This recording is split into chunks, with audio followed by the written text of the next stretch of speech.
Hello students. जैसा कि आप लोग सब जानते हो कि आंसर कीज़ आ चुकी हैं और आपने आंसर की देख भी ली होगी।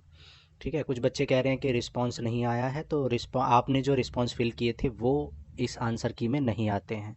ठीक है, NWDA आंसर की में रिस्पांस नहीं देता है। इसी तरीके से और भी कई डिपार्टमेंट हैं, जैसे इग्नू। इग्नू के बारे में बात करें तो इग्नू ने तो बहुत ही गंदी आंसर की दी थी। उसको तो 5-6 घंटे लग गए थे कि आंसर की चेक करने में, क्योंकि वहाँ पे क्वेश्चन ही नहीं लिखे हुए थे, सिर्फ क्वेश्चन आईडी लिखी हुई थी। ठीक है, तो वहाँ पर तो और भी ज़्यादा प्रॉब्लम थी, और यहाँ तो रिस्पांस नहीं दिए हुए हैं, तो ये इसी तरीके के आंसर की देते हैं, तो उसमें हम कुछ देते हैं। अब बात करते हैं कि ऑब्जेक्शन सबको फिल करना है या फिर किसी एक पर्सन के करने से सबको मिल जाएंगे मार्क्स। तो ऐसा नहीं है कि एक पर्सन के करने से मिल जाएंगे, नहीं मिलेंगे। ठीक है, सबको अलग से ऑब्जेक्शन फिल करना है। अगर आपको लगता है कि किसी पर्टिकुलर क्वेश्चन में आंसर गलत दिया गया है और आपको लगता है कि आपने सही किया है, आंसर की में गलत दिया है, तो आपको ऑब्जेक्शन फिल करना है, सबको करना है। ठीक है, मुझे भी ये लगता है कि ऐसा होना नहीं चाहिए। मतलब ऑब्जेक्शन एक बंदा फिल कर दे और देखा जाए कि आंसर की में मतलब गलत है वो, तो सबके नंबर अपडेट करने चाहिए, रूल तो यही कहता है। लेकिन मैंने मतलब आज तक जितने भी आंसर कीज देखे तो मैंने यही सुना है, और इन्फॉर्मेशन जब भी पता करने की कोशिश की तो यही आंसर मिला कि भाई ऑब्जेक्शन सबको ही फिल करना है। ठीक है, तो अब बात कर लेते हैं कि किस किस को मतलब कौन कौन से क्वेश्चंस हैं जिनमें ऑब्जेक्शन फिल करना है। तो देखो, हिंदी और इंग्लिश में एक भी क्वेश्चन ऐसा नहीं है जिसमें ऑब्जेक्शन फिल करना है, मैथ्स में भी नहीं है। ठीक है, और कंप्यूटर में भी एक भी क्वेश्चन ऐसा नहीं है जिसमें ऑब्जेक्शन फिल करना है। बहुत सारे बच्चे कह रहे हैं कि जो सब्ट्रैक्शन वाला है एक्सेल में वो गलत है, तो ऐसा नहीं है, वो बिल्कुल सही है। उसका ऑप्शन जो भी दिया गया है आंसर की में वो बिल्कुल करेक्ट है। आंसर की में सारे क्वेश्चन बिल्कुल करेक्ट दिए गए हैं, एक्सेप्ट वन क्वेश्चन, एक क्वेश्चन को छोड़कर। ठीक है, वो है रीजनिंग का क्वेश्चन। कौन सा वाला? पेन, पेंसिल, मार्कर और शेल्फ वाला। अब शेल्फ उन्होंने क्यों आंसर दिया है, क्या सोच के दिया, ये मुझे कोई लॉजिक समझ में नहीं आ रहा है। तो देखा जाए तो ये आंसर गलत हो सकता है उनका। तो रीजनिंग वाले क्वेश्चन में आपको ऑब्जेक्शन फिल करना है, और सबको ही करना है, क्योंकि रिस्क लेने से कोई फ़ायदा नहीं है। एक नंबर या जो भी मतलब 100-200 रुपए के ऊपर आप ऑब्जेक्शन फिल ना करो और फिर आपके मार्क्स ना बढ़े तो पछताने से कोई फ़ायदा नहीं होगा। इसलिए 100 रुपये जा रहे हैं तो जाने दो, जो भी ऑब्जेक्शन के पैसे जा रहे हैं तो जाने दो, लेकिन ऑब्जेक्शन फिल आप करो। ठीक है, तो एक ही क्वेश्चन के लिए ऑब्जेक्शन फिल करना है सारे क्वेश्चंस में, और वो है रीजनिंग का क्वेश्चन, पेन, पेंसिल, मार्कर और शेल्फ वाला।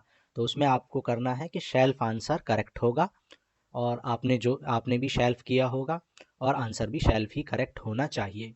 ठीक है, तो बाकी जो भी आपके डाउट्स होंगे वो आप मैसेज, इस वीडियो के कमेंट में मैसेज, देखो इधर उधर की बातें कम किया करो, इधर उधर की बातें सिर्फ ये मतलब काम की चीज़ें किया करो। आप लोग इतने सारे कमेंट कर देते हो कि फिर मुझे ढूंढ ढूंढ के देखना पड़ता है कि क्या प्रॉब्लम आ रही है बच्चों को।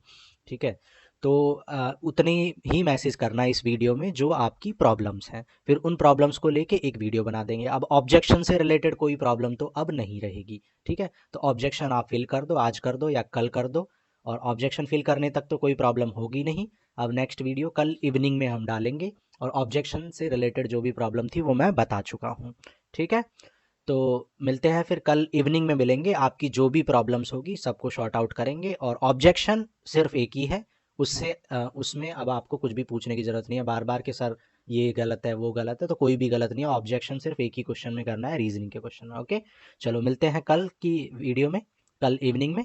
Thank you. और इसके बाद हम एक सर्वे भी करेंगे जैसा हमने पहले किया था, और सर्वे में ज़्यादा से ज़्यादा मैसेज करोगे तभी मैं सर्वे में फिर कट ऑफ बताऊंगा, क्योंकि कट ऑफ में अगर बताऊं तो बच्चे कहते हैं नहीं आप गलत कह रहे हो। देखो, मैं कुछ भी नहीं कह रहा हूँ।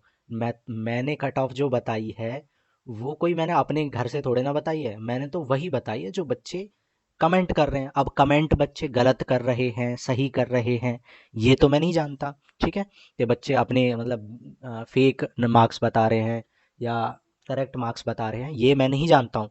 इसलिए जो मार्क्स आपने बताए तो मैंने देखा कि 80 से कम किसी के मार्क्स ही नहीं है।